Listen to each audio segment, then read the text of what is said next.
Pertama-tama izinkan kami Bapak Bupati atas nama seluruh masyarakat KW 16 khususnya Gampong Tepin Panah menyampaikan terima kasih atas penunjukan dan juga kepercayaan yang telah diberikan kepada kami, kepada Kecamatan KW 16 khususnya Gampong Tepin Panah ini sebagai tempat atau lokasi pusat pelaksanaan pencanangan bulan bakti gotong royong masyarakat tersebut.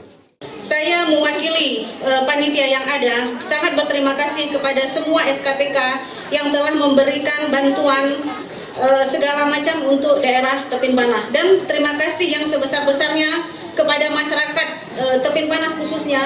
Di sini perlu saya laporkan Bapak Bupati, dari hari survei sampai hari gotong royong ini sangat antusias masyarakat di kampung ini. Terima kasih.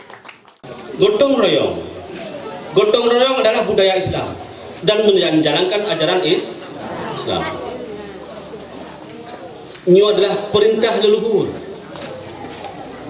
dan dalam Islam, ajaran Islam. Maka ini, hai Pak Kecil Indua, giatkanlah gotong royong dalam segala bidang. Gotong royong ini penting sekali.